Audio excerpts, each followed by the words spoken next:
Jadi setelah ada instruksi sholat duha baru semuanya serentak sholat duha. Nah, sholat duha serentak di sini maksudnya bukan berjamaah ya. Tetap sholat niatnya masing-masing, niat sholat duhanya oleh masing-masing tiap individu, tapi dilakukannya serentak. Ya, bukan sholat duha berjamaah. Nah, sekali lagi nanti untuk kedepannya untuk sholat duha ya, sekali lagi saya ingatkan bareng-bareng, tapi tetap niatnya sendiri, bukan niat untuk berjamaah. Nah, kemudian selanjutnya untuk kedepannya juga saya ingatkan kalau bisa untuk membawa alat sholat. Ketika sholat duha tolong sofnya atau barisannya luruskan. Makanya mungkin di sini kalau ada yang belum berbagian tempat, kalau sofnya lurus, isi yang kosong itu insya Allah semuanya kebagian. Ya, paham sampai sini? Oke, nanti sekali lagi sebelum saya mulai sholat duha, silakan isi dulu sop yang belakang. Saya teman kalian yang sempit di belakang itu ke bagian depan.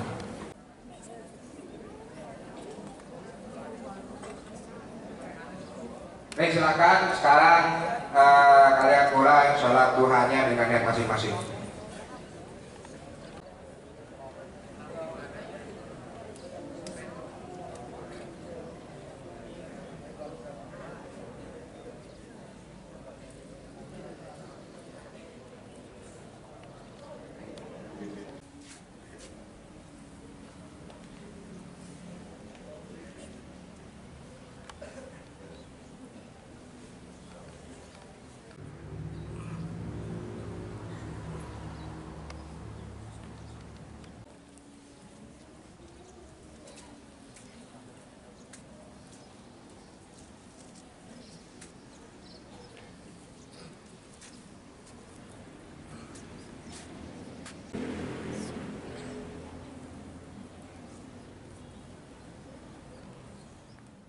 Setelah melaksanakan sholat duha, mohon para siswa untuk mengucap ulang.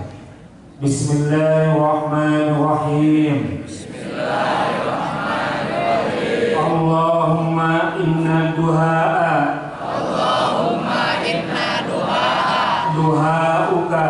Duha'uka. Wal baha'a. Wal baha'a. Baha'uka. Baha'uka. Wal jamala.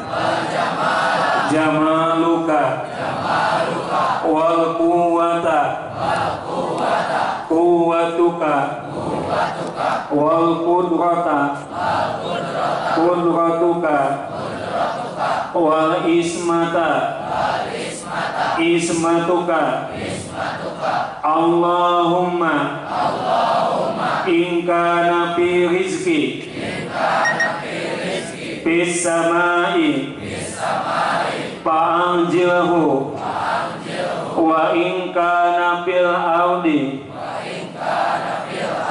fa'ahrijhu wa in kana mu'assiran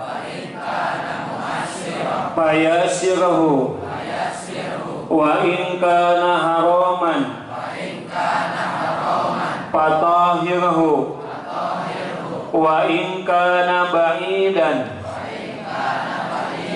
faqarribahu bihaqi duhaika wa bahaika wa jamalika wa quwwatika wa qudratika atini ma ataita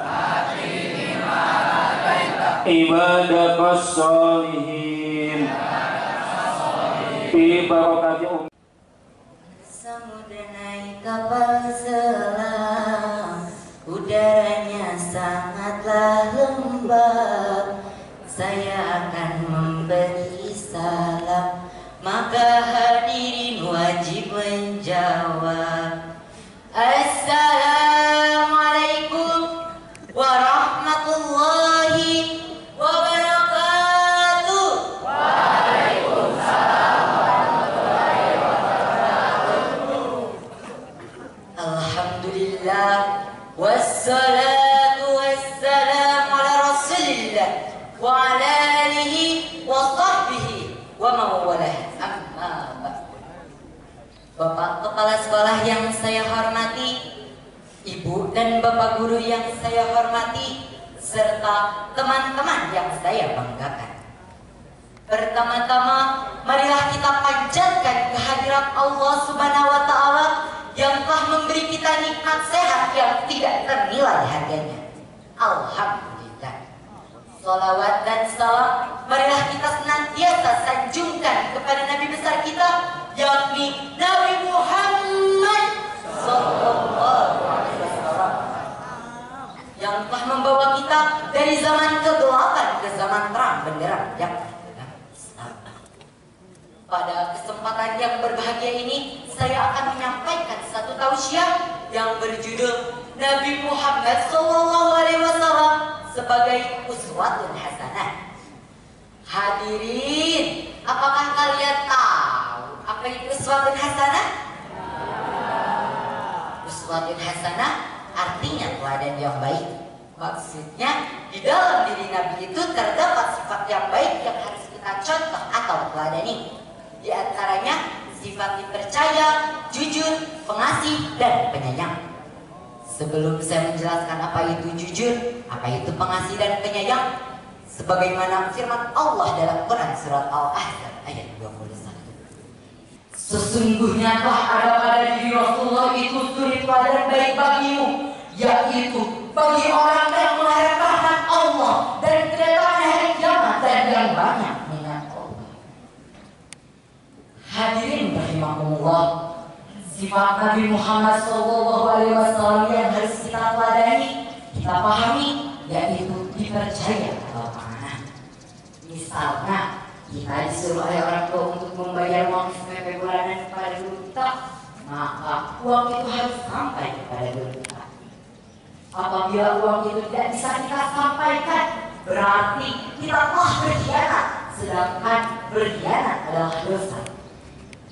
Hadirin rahimahullah, sifat Nabi Muhammad yang harus kita teladani lagi yaitu jujur, benar dalam perkataan maupun perbuatan. Hadirin, keuntungan orang jujur itu banyak loh. Selain mendapat pahala, kita juga dapat disenangi dan dihormati orang lain. Nabi Muhammad SAW telah memberikan teladan yang baik semasa kanak-kanak, semasa remaja, lebih-lebih setelah beliau diangkat menjadi Rasul. Maka sejak kecil Rasulullah diberi gelar Al-Amin karena kejujuran dan kemenangan. Hadirin rahimahullah, Rasulullah SAW memiliki sifat pengasih dan penyayang. Kasih sayang Rasulullah terhadap manusia tidak bisa dihitung besarnya. Rasulullah SAW tidak pernah menggunakan kata-kata kasar, apalagi dengan nada yang tinggi. Bahkan beliau justru kerap memanggil orang-orang yang dicintainya dengan panggilan sayang dan mesra. Terhadap anak kecil, kasih sayang Rasulullah tak perlu dipertanyakan lagi.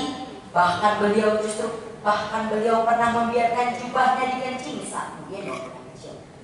Beliau tak marah, bahkan beliau melarang orang tua anak itu untuk memarahi si anak kecil yang digendong beliau.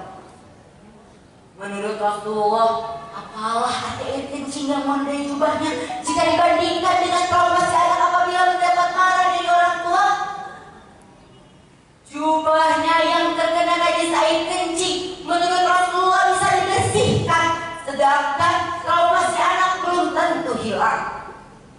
Hadirin rahimakumullah, beliau juga mengajarkan akhlak terhadap lingkungan. Beliau mengajarkan untuk menjaga dan memelihara kebersihan sebagian dari binatang. Dia juga melarang seseorang menyiksa binatang. Di dalam hadisnya, Nabi menceritakan tentang seorang wanita yang masuk neraka karena dia menyiksa seekor tikus dengan tidak memberi makan sampai mati. Di sisi lain, ada seorang pelacur yang masuk surga karena dia memberi air kepada seekor anjing yang kehausan dengan mengambil air dari sumur dan memberikannya kepada anjing. Dia juga menganjurkan berbuat baik pada tanaman. Dia menyatakan, jika besok adalah hari kiamat dan Anda memiliki bibit tanaman di tangan Anda, maka bibit tanaman tersebut harus ditanam terlebih dahulu, karena bibit tanaman tersebut berhak untuk hidup. Ia juga menyatakan jika seseorang menanam tanaman, kemudian buah tanaman tersebut dimakan oleh burung atau manusia, maka Tuhan akan mengampuni dosa orang yang menanam tanaman tersebut. Maka dapat saya simpulkan, Nabi Muhammad SAW sebagai uswatun hasanah sangat berperan penting dalam pertumbuhan generasi Islam. Sifat-sifat dan teladannya yang baik yang patut kita contoh atau teladani. Demikian yang dapat saya sampaikan. Mohon maaf atas kekurangannya. Jalan-jalan ke kota Mekah ingin bersembah berlama-lama. Semoga pidato ini membawa berkah untuk bersama. Wassalamualaikum warahmatullahi wabarakatuh. Waalaikumsalam. Assalamualaikum warahmatullahi wabarakatuh. Alhamdulillahirabbil alamin. Wassalatu wassalamu ala asyrofil anbiya'i wal mursalin wa ala alihi washabbihi ajmain. Amma ba'd. Yang saya hormati Bapak, Ibu guru beserta staf pengusaha, anak-anakku yang Bapak banggakan dan Bapak cintai. Pertama-tama mari kita panjatkan puji syukur kehadirat Allah Subhanahu wa taala. Berkat karunia hidayahnya lah, alhamdulillah pada kesempatan ini kita bisa bertemu berkumpul di tempat ini untuk melaksanakan kegiatan implementasi peningkatan moral. Anak-anakku yang Bapak banggakan, hari ini pun kita akan melaksanakan peringatan apa? Isra Mi'raj, yang insya Allah nanti dilaksanakan di kelasnya masing-masing. Bapak bertanya, Isra Mi'raj itu apa? Ya, perjalanan, betul ya, perjalanan. Ada yang tahu? Bisa menjelaskan sedikit saja tentang Isra Mi'raj? Boleh laki-laki, boleh perempuan? Boleh laki-laki, boleh perempuan, boleh dua-duanya. Silakan dengan keinginan sendiri, silakan.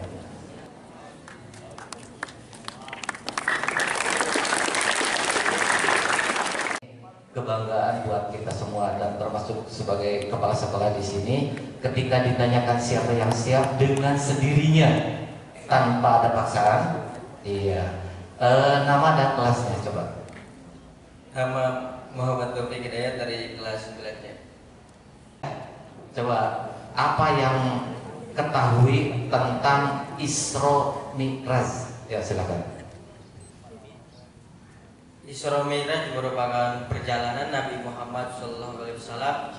Isra merupakan perjalanan Nabi Muhammad dari Masjidil Haram di kota Mekah menuju ke Masjidil Aqsa di negara Palestina. Dan Mi'raj merupakan perjalanan Nabi Muhammad dari kota Palestina di Masjidil Aqsa ke langit ketujuh Sidratul Muntaha.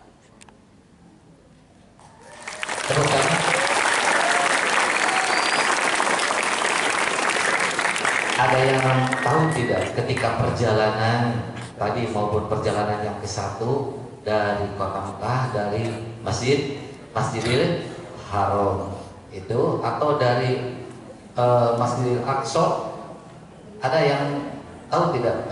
Yang kamu tahu apa yang dialaminya? Perjalanan yang dialami oleh Nabi Muhammad diantaranya itu bertemu dengan para nabi. Yang saya ketahui hanya beliau bertemu dengan Nabi Musa. Yaitu diantaranya peristiwa yang terjadi di situ. Setelah adanya Isra Mi'raj, apa yang dibawa oleh Nabi itu untuk kita sampai sekarang ini? Sholat 5 waktu sampai sekarang itu yang harus dilaksanakan dan wajib dilaksanakan untuk seluruh umat Islam. Ya, ada yang tidak pernah sholat. Waduh. Nah, di sekitar itu ada kelahiran siapa? Tempat kelahiran siapa?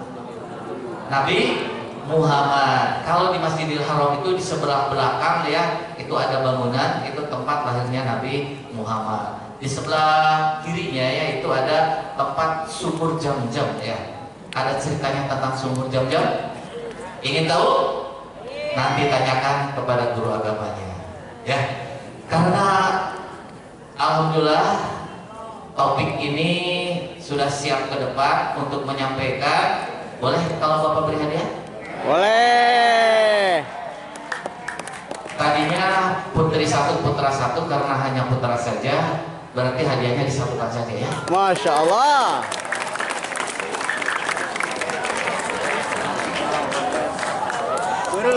Ya.